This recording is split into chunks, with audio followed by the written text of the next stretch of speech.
heartless, and you don't care. And I don't even know what I've been fighting for. You got me hoping, and you don't care. Biografi Mardigu Woweek, pengusaha yang dijuluki Bosman Sontoloyo.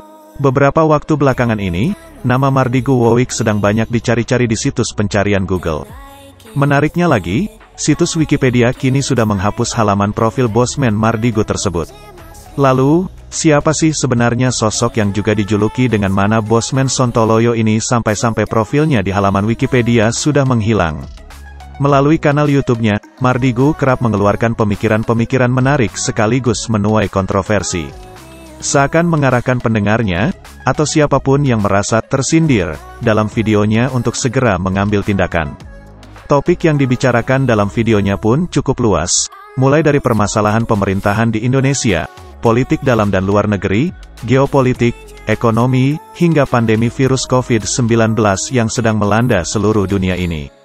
Profil Mardigu Woweek, dari pengusaha, ahli hipnoterapi, hingga pengamat terorisme. Nama lengkap, Mardigu Woweek Prasantyo. Julukan, Bosman Mardigu, Bosman Sontoloyo. Tempat dan tanggal lahir, Madiun, tahun 1960-an. Pendidikan, sarjana psikologi dalam bidang kriminal main dan investigasi forensik di San Francisco State University. Orang tua, anak dari ayah pensiunan Angkatan Udara, berpangkat kapten. Biografi Mardigu Woweek dan fakta unik terlengkap di channel Dengjaya TV. Mardigu WP adalah seorang bisnismen sukses di tanah air. Dilansir dalam situs Times Indonesia, beliau memiliki 32 perusahaan dalam skala nasional maupun internasional. Tak mengherankan jika berbagai analisa yang disampaikan dalam video YouTube-nya bisa menghipnotis banyak orang. Analisa yang begitu luar biasa mengagumkan bak orang yang sangat berpengalaman. Membuat pendengar seakan ikut berpikir, membuka mata dan pikiran akan apa yang sedang terjadi di Indonesia, maupun kaitan Indonesia dengan politik luar negeri.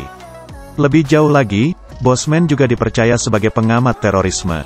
Pada acara talk show di tahun 2010, dirinya mengaku sudah mewawancarai langsung sekitar 400-an anggota teroris. Mardigu WP juga sudah biasa menjadi narasumber yang tidak hanya menganalisa tentang terorisme, namun juga narasumber untuk kasus-kasus yang belum jelas. Interview tersebut dijalankan dalam kapasitasnya sebagai ahli hipnoterapis, yakni sebuah terapi mental, emosi, perilaku, serta pikiran yang dilakukan dalam keadaan hipnotis.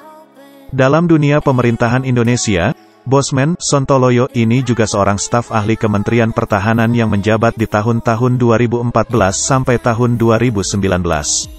Aktif mengajar di Sekolah Tinggi Intelijen Nasional, yakni menjadi pengajar dalam Satuan Kopassus yang memiliki spesifikasi tugas tentang perang rahasia, termasuk dalam Badan Intelijen Negara dan Badan Intelijen Strategis.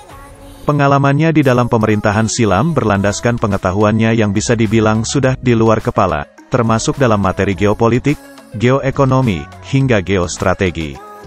Ia juga termasuk orang yang meyakini bahwa segelintir orang yang punya kepentingan sedang dan terus mengendalikan dunia ini. Pemikirannya ini bukan tanpa bukti, melainkan berdasarkan analisa serta riset data yang begitu ciamik. Lihat saja, hobinya adalah membaca banyak buku, serta berdiskusi dengan tokoh-tokoh besar dunia. Bosman Mardigu, motivator bisnis pencipta karya buku dan cryptocurrency. Membahas sosok Mardigu Woweek bisa dibilang membutuhkan waktu yang cukup lama. Sosok yang begitu haus akan data, analisa, dan tindakan nyata ini memiliki jejak karir dalam banyak bidang. Beliau aktif menjadi seorang motivator bisnis melalui program Millionaire Mindset Bootcamp.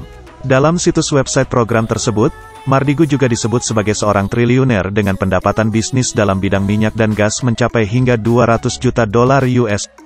Beberapa perusahaan yang dimilikinya antara lain adalah PT Empora Gaharu, PT Empora Gaharu, dan Narapatih Mind dan Mental Clinic. Terlepas dari kesibukannya sebagai pemilik usaha pertambangan minyak dan gas, Mardigu Woweek Prasantyo jugalah seorang penulis. Bukan penulis komik ataupun kisah fiksi, melainkan karya buku yang tidak jauh-jauh dalam bidang bisnis yang digelutinya.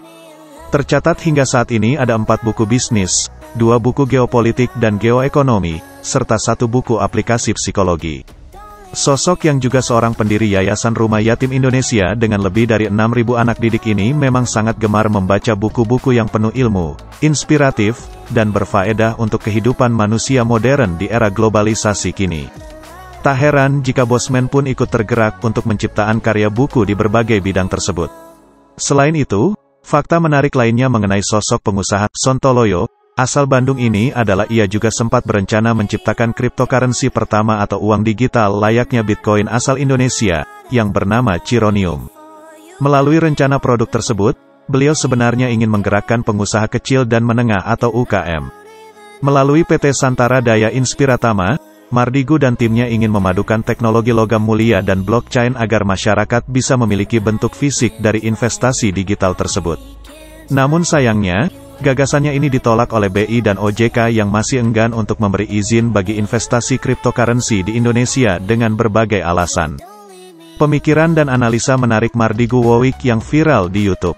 Tidak lengkap rasanya jika membahas biografi Bosman, tanpa membahas sedikit tentang analisanya yang disuarakan melalui kanal YouTube Bosman Mardigu. Baru-baru ini juga, beliau diundang dalam podcast Deddy Corbuzier. Keduanya membicarakan pembahasan yang cukup berat, namun dikemas menjadi mudah dicerna oleh pendengar. Termasuk soal pandemi COVID-19 yang ada banyak sekali kontroversi di belakangnya. Virus corona adalah biological warfare. Menurutnya, virus corona COVID-19 ini adalah termasuk perang biologis yang diluncurkan Amerika terhadap Cina, yang mana lanjutan dari perang dagang Cina-Amerika. Dalam videonya disampaikan bahwa Amerika dalam 10 tahun terakhir, kalah perang dagang dengan Cina. Oleh karena itu, dikerahkan virus corona sebagai senjata biologis tersebut. WHO sudah menjadi CO. World Health Organization sudah berubah menjadi China Health Organization. Begitulah celetuk seorang sahabat Mardigu WP. Berdasarkan data intelijen, Cina memanipulasi data tentang COVID-19 sejak hari pertama bersama dengan WHO.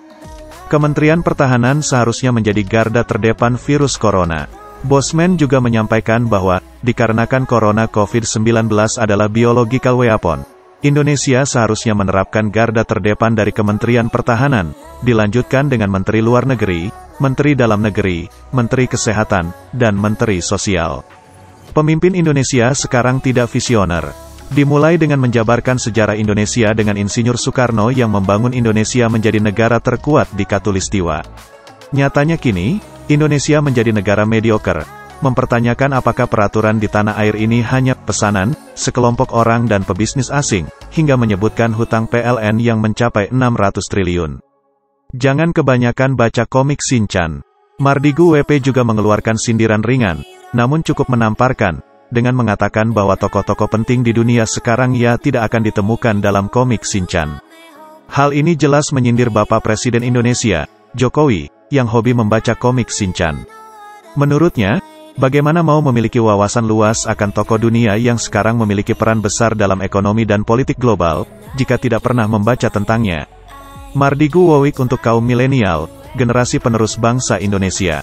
Tokoh yang sangat inspiratif, memiliki wawasan yang sangat kaya, hingga pertemanan luar negeri yang begitu luas, tak enggan membuatnya tergerak untuk membangkitkan semangat kaum milenial Indonesia, sekaligus membuka mata dan menyadarkan generasi muda Indonesia bahwa masa depan tanah air ini ada di tangan mereka.